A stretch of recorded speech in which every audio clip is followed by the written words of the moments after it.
What's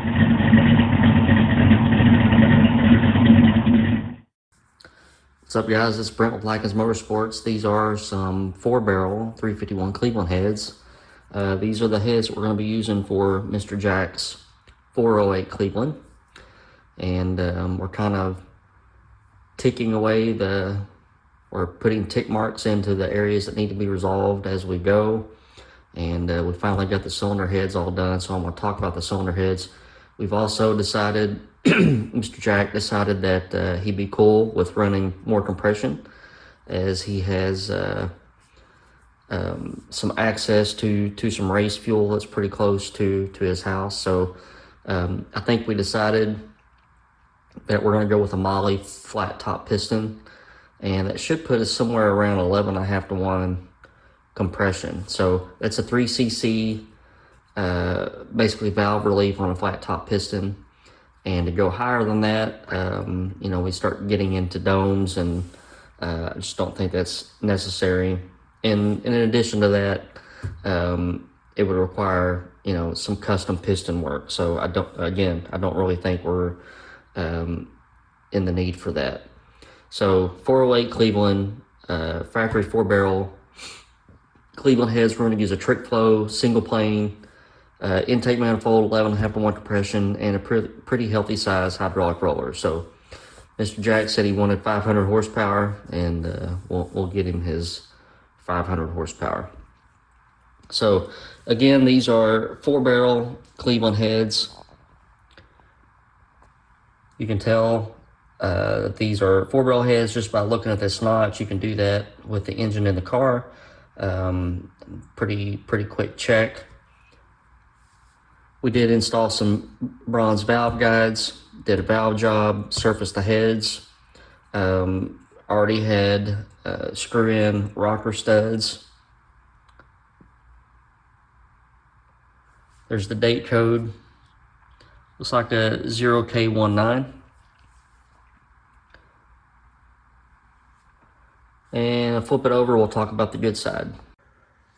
So these are closed chamber heads, and you can tell by the way that it's made here that there is an open chamber 351 Cleveland head as well, and you can tell by looking at it, it's just a big round chamber. Very different between the two. You can look at the some of the engineering and casting marks. This is a D1 AEGA head, so this was probably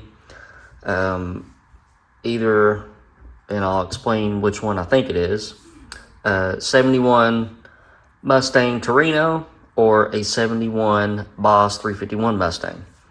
So the reason why I think it's the latter is because that cylinder head should have had a 75cc chamber. We're at 68 on these. So we CC'd each head and surface cut each head to make them match. So before they were cut, they were at like 70, 71 cc's. We're using, again, bronze valve guides. We're using some SI stainless valves, 45-degree seat with a 30-degree back cut, 2190 on the intake side, 171 on the exhaust side. 11/32 stem, square lock style. So I'm going to take a little bit of time and deburr this sharp edge that's left after the surfacing procedure, and just get rid of that sharp edge. You really don't want any sharp edges near the combustion chamber if you can help it. And we'll go ahead and dial that down a little bit, and then I'm going to show you step by step on how I assemble cylinder heads. There's the 4-barrel intake port, big old fatty. So no port work done on this one, and these heads generally flow somewhere around 280, 290 out of the box, which is tremendous for a 70s era small block Ford head right off the shelf. So this is why these engines do so very, very well. Okay, so you can see how I just dressed that sharp edge. I did that with a Dremel and a stone. and you're not trying to remove material, you're just trying to break that edge. Doesn't take much, and now they're smooth to the touch. So next thing I do is run some gun barrel patches through the valve guides to make sure that those are nice and clean. Here's the patch that I use. I just spray them with parts cleaner and just use a screwdriver, like a Phillips head screwdriver, to push those through. And then you just look through and make sure that everything is clean. Valves have been washed, and then you can put those in. We're going to put them in with no lube right now. I don't need to, because we're just taking measurements.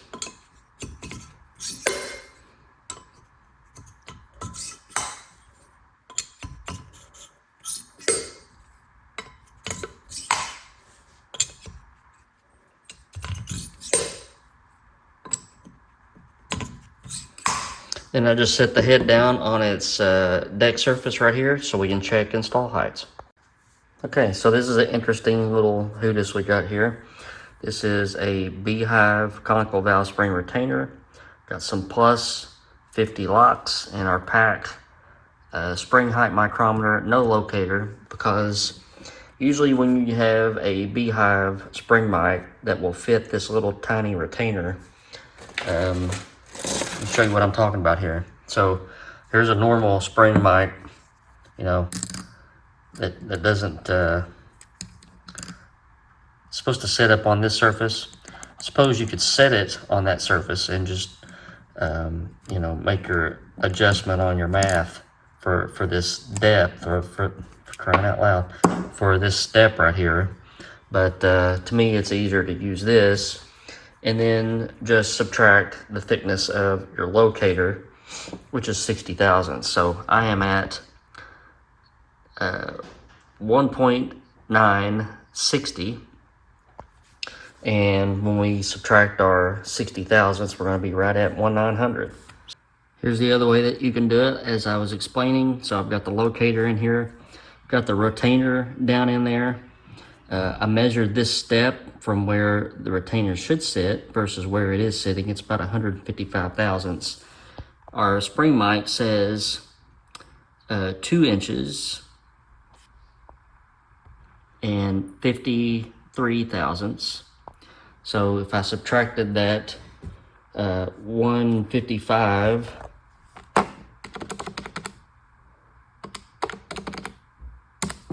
we get 1/900. So you can do it 2 different ways. Like I said, just it's a matter of preference. So I usually record my install heights on the valve cover rail, and we'll just go down through here and check them all. All right, so as we start from one end and go to the other, you'll notice that all the intakes are kind of like at 1/900. All the exhausts are around 1/880. So what I can do, I've already checked my spring, and I'll show you how to do that here in a second. And I can set these at 1/880 across the board. So that means all I have to do is just go through and put a 15 thousandths or thereabout shim under the intake side, get all these squared up, and then we can start putting them together. Let me show you what the springs look like on the pressure tester. All right, these are PAC 1220X valve springs. And we've got our spring load tester. We're going to pull this down to 1/880. 1/880, Brent. So we're about 160 pounds on the seat. Our valve lift is 625, so that would put us at 1255 for open.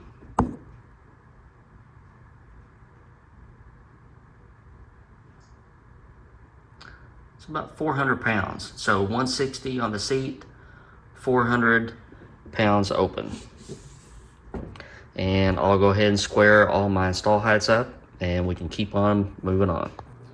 All right, for the valve seals, we're going to be using these Viton valve seals from TrickFlow. And again, if you are beating your valve seals on with a hammer, you got the wrong seals. All right, so after we get our valve seals on, we just lube our valve stems. I like to use this Comp Cams assembly lubricant.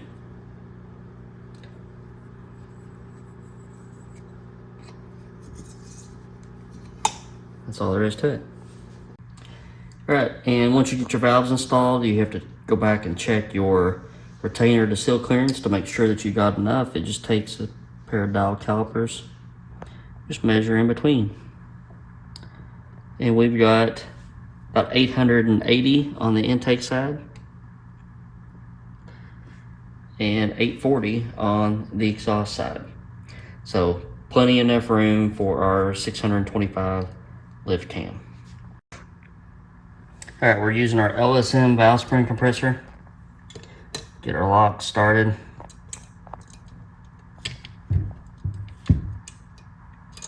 And this one needs to be adjusted. Don't have enough stroke. The valves usually sit down a little bit further on the exhaust side.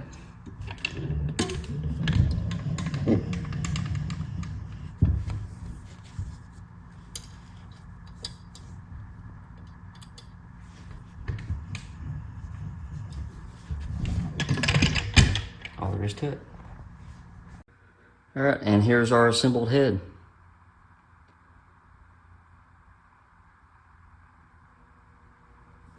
All right, so one more step on this head. We're gonna check the chamber volume one more time. And we do that with a barrette and some kind of fluid, whatever you like doing. I like using like rubbing alcohol with some dye in it so I can see what's going on. But everybody has their own preference. All right, so the bottom of our meniscus is at 68 cc's. You can see our chamber is full. Level's not going down, everything's sealed up good. And we're done with this head. All right, so once the heads are assembled, we can go ahead and put our guide plates and rocker arm studs on. These are 7/16 base thread, 7/16 thread for your poly lock, comp cams, guide plates for 5/16 push rod, ARP rocker arm studs. You should have a rule of thumb anytime you go to put rocker arm studs in. You need to look and make sure that the hole does not contact or go through to the intake port. If it does, you need to put thread sealant on the threads. These do not, so I'm going to use just some ARP lubricant and, you know, screw everything in there. I won't tighten them up or torque them at this point because they may need to be you have a little bit of wiggle room with a guide plate for push rod movement. So I'll just lube these up and just thread these in like hand tight, bag it up, go to the next head. And there we have it, a full assembled head. So I won't paint at this point. I'll wait. He wants to use the dark forward blue, and I'll just wait until the block, you know, the short block is done. I can pop the heads on, time and cover, all that, and I can just paint everything at once. Makes it look cleaner. But there is an assembled 4-barrel Cleveland head. On to the next one. Here's what I'm using to take the sharp edge off of the combustion chamber. And there's just really not that much to it. You just want to break that edge. Stay away from the seat, or watch, you know, when you get the stone close to the seat. Obviously, you want a steady hand so that you don't, you know, start skipping across the deck surface. But otherwise, it's pretty easy process. All right, and here's head number 2 all ready to go. I spared you all the boredom of watching this one go together, but all the valves set up at the same spot, so pretty uneventful. Thank you guys for chiming in and watching, and we'll have more to come on this one. I hope the block will be ready next week. We still have to order pistons, so it'll depend on, I know my combustion chamber size. Hopefully the block will clean up at 30, and we can order the pistons. So 408 cubic inches, and just something on the side there. Don't ever opt for the 385 stroke. I have built countless number of 408 Clevelands. I have built 0 393 Clevelands. There is absolutely no reason whatsoever to pass up on that extra 150 thousandths of stroke. All the wives' tales of side loading and all that nonsense. My goodness, I wish the internet would go away sometimes. But 408 cubic inches, factory 4-barrel Cleveland heads, hydraulic roller with a good bit of duration and lift, 11.5 to 1 compression, we think.